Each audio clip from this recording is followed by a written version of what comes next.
Now today marks 1 year since Uyinene Mrwetyana was raped and murdered inside a Cape Town post office by a post office employee. That's Luyanda Botha. He is currently serving 3 life terms in prison. Her death, as you'll remember, galvanized weeks of protests, and it also inspired the hashtag #AmINext movement as thousands took to the streets and to social media to vent their anger over how many women are killed by men in South Africa. President Cyril Ramaphosa himself promised the Mrwetyana family that their daughter's death would be the catalyst for harsher dealings with perpetrators of femicide. But even though gender-based violence now features firmly on the agenda, attacks do persist. So on the AM report this morning, we're asking, will South Africa ever succeed in eradicating it altogether? Activist and academic Lisa Vetten has been campaigning for that ideal, and she joins us now live via our video link. She's in Johannesburg. Lisa, the 24th of August, it doesn't take much for all of us to cast our minds back to the weeks leading, or rather the days leading up to the 24th of August. You know, when we first heard that Uyinene was missing, friends and family were putting out alerts on social media, calling for her safe return. And of course, then we heard the news of what happened to her. Yes, it's, I think, for many people been a bit of a bittersweet time. And also, as you're pointing out, the time of trying to measure what has changed between last year and this year. And I think we've certainly, as you were also saying, seen a great amount of political will being exhibited. If we want to try and look at what has changed, and I think it's quite useful to look at the police statistics. And what they're telling us is that between 2015 and 16, and the most recent release of statistics, there actually has been a slight decline in women's murders. With the exception of 2017-18, they've been going down a little bit every year, which is different to the pattern in men's murders, which have been going up every year. So it does look like there is something happening in relation to women's murders, but I don't think are asking the right kinds of questions to understand what is pushing them up and down over the last 5 years. Yeah, I think we can agree that just in terms of the policies in place, and this probably applies to very many areas of service delivery in our country as well, we have wonderful policies in place, but there's a disconnect between those policies and what is actually happening on the ground.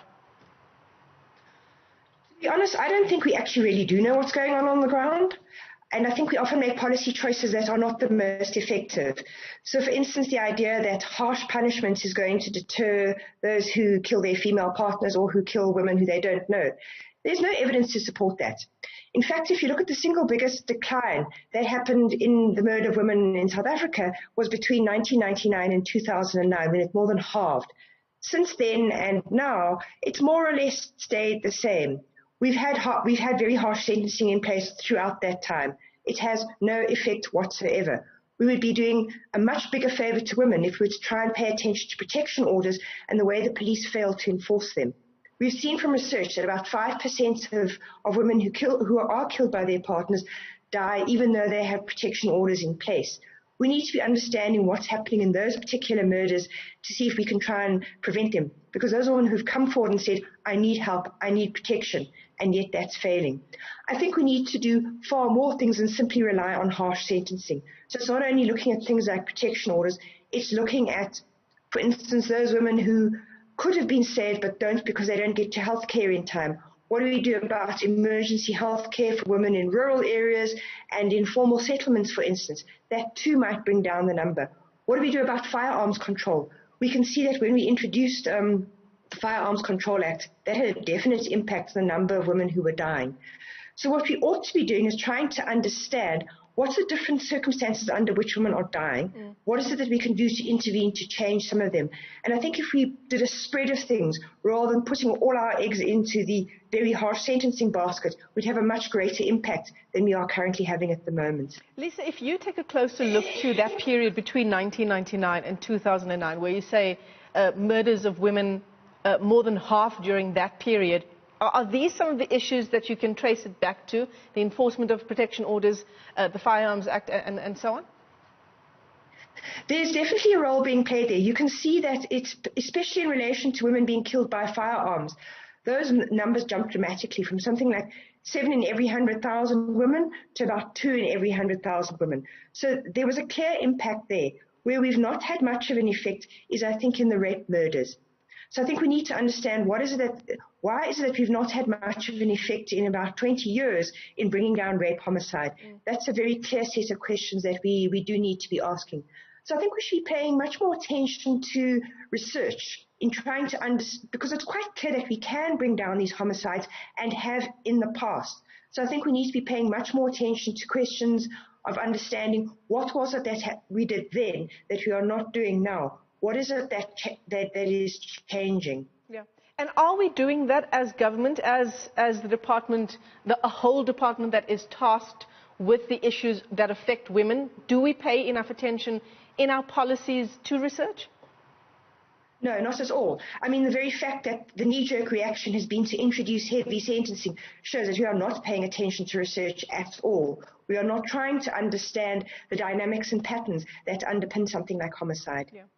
Lisa, I want to ask you a question, not only around the number of women that are killed, most often by their intimate partners, but the brutality with which women are killed. I'm not going to recount the details here, but we can all think of at least one or two incidents in recent weeks where a woman has been brutally and killed in the most gruesome way.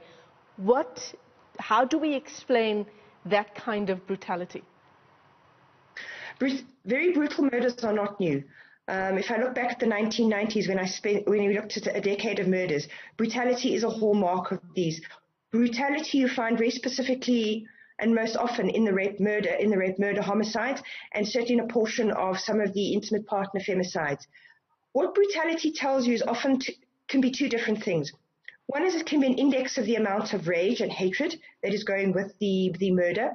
That you do often, and that's why you do see it often in intimate homicides, because it's an indication often of how angry that particular man feels towards women. And that is why there is so much brutality used towards her. You can see in the way that he kills her, you would call it overkill. He's using not just one method, he's using possibly two murders. Not only does he beat her very viciously, he also strangles her and perhaps beats her head in with a brick. That tells you something about the intensity of the emotion at that point in time. The rape homicides can often involve more than one person. And I think whenever you have more than two or more people involved in a murder, that immediately starts to increase the amount of brutality that goes on. And that's often because there might be a degree of showing off as to who can be more violent. And sometimes when you have a group of men in particular, you can have what's called disinhibition going on. It's as if individual conscience disappears and a kind of groupthink takes over. And with that, the inhibition on individuals not to be quite as violent and to be quite as brutal. So the brutality that you see tells you something about the psychological dynamics that are going on in the murder at that point in time. Yeah, we've got such an incredibly long road to travel. Lisa, thanks as always for helping us try to unpack, try to understand these difficult issues. It'd be interesting to take a closer look at what Lisa was pointing to, that halving of murders, the murders of women between 1999 and 2009. What were some of the things we were implementing then that we can implement now?